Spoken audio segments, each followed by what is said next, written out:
Reality control, they called it. In newspeak, doublelink. So, at the beginning, we started talking a lot about the concept and what we wanted to do. I think creatively we didn't click at the beginning, but in terms of objective, we all had the same one, so it all ended up panning out perfectly to the end. We were thinking about whether we're going to do something in AR or multi-screen or VR, and we decided to go for VR. We decided on our format pretty much right away. We all agreed that we were going to do VR from the beginning, so that gave us a lot of time to think about our narrative and our concept, which was definitely the most difficult part of the process. Nobody actually realized the real concept of this project. I think it takes a really long time. doubleLink is an interactive, non-linear virtual reality experience based in the concept of doublethink, portrayed in the book 1984 by George Orwell. VR is basically reality control as well. You have this player who's in this virtual world, and simultaneously, even though they are in the real world, they are actually completely immersed by the virtual world they're in. So it's kind of like they're experiencing two different worlds at the same time. So it was a perfect fit for the concept in itself. We tried to focus on the three main areas of the book. So the part where we're not really sure if you're stuck or not, the second part where you think you've broken free from this crazy system, and then the third part where you've actually realized you've never broken free. We tried different concepts, different ideas for the visual, for the sound, for all of the components of the experience. And one of the best feedbacks we received from our tutor was trying to keep it simple. This allowed us to work really well because none of us truly had experience with Unity. And that's why we decided to focus on certain element of Unity itself. We decided to avoid the use of terrains, for example, and we chose to use particle systems.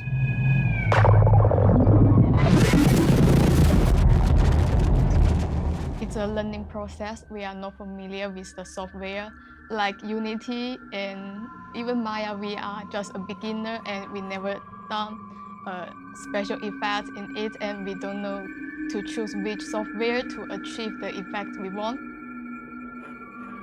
Aside from the first room, everything is procedural. So the cage position is procedural itself, and I couldn't just make the cage. And I had to script the cage to appear at some point. As a main struggle has been to actually write the procedural system that creates the terrain and creates all the towers and the spots for the three clues before going to the cage.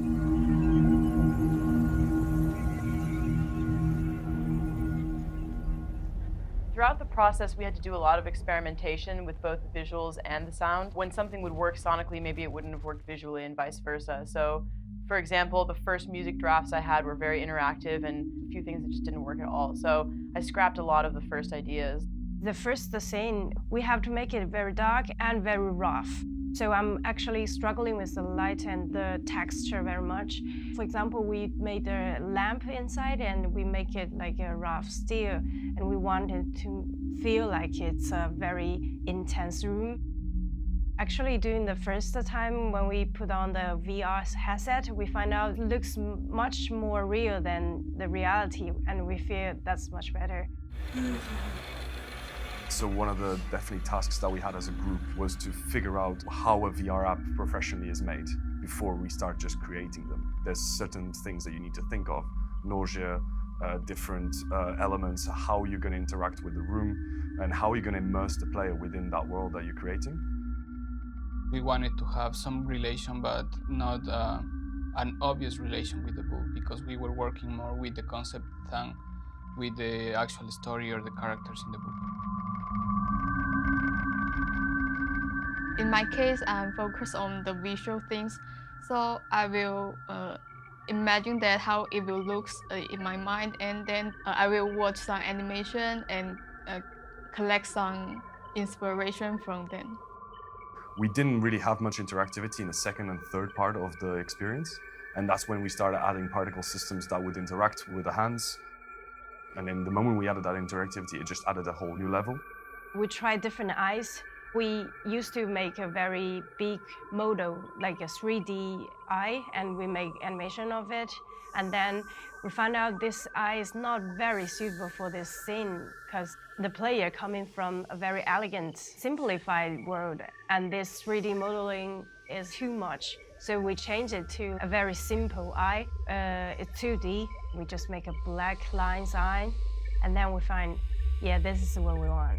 Our idea is when the audience enter the final stage, they will realize that they are watching by others. So I record the eye action of our group member and add some TV glitch on it.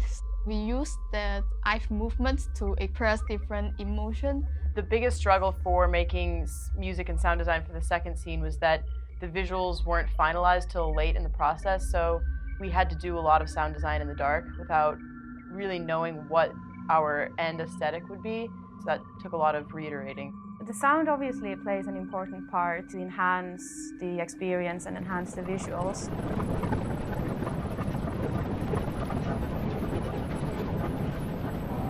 In terms of the interactivity, we try to make the player go through a lot of dynamic range. That's why there are really quiet moments in the experience, and then there are these moments with the louder sounds.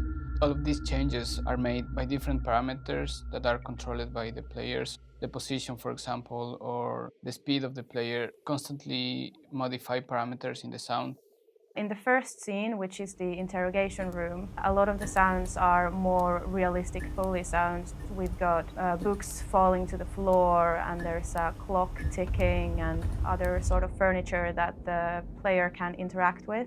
The process for making the music started with the recording of our narration, which was initially going to be helping guide the character through the scene, but ended up being voice for the television, and it had a kind of musical intonation to it, so I thought I could do a lot of manipulation using granular synthesis and FFT processing to get a musical tonality out of it. So the textures that were the result of that became kind of the foundation of the music in both the second and the final scene, and everything was built around that. One of the ideas that we use in terms of sound interactivity and really enhance the concept of doublethink was this idea of clues in the first room. Instead of using regular visual clues that the player needs to solve, we were using this idea of changing the sound. In contrast to the first scene, we also have more abstract environments with more abstract sound elements. In the second scene, we've got the particle systems have these sort of whispery sounds. In the corridor before the falling, we have a lot of individual sounds that are changing constantly depending on the position of the player, but at the same time we have one more general ambient sound that also changes. When we get to the cage at the end, it's a very kind of abrupt change from this beautiful white environment, and everything turns red and the cage suddenly falls down. We wanted that to feel as a big surprise as well, so we got the sound of the metal bars coming down like a big cinematic sound. And obviously this is supported by the music and the ambiences that are in there as well. The original idea for the installation was to replicate the first room in the game, which is this interrogation room. So we thought about having the interrogation chair and have a light that's in the first room as well, and have some surveillance cameras, and kind of when the player puts on the VR headset, they realize that they're inside the same room where they're actually in the real world. And we ended up scrapping that and just wanted to keep it kind of nice and clean and dark.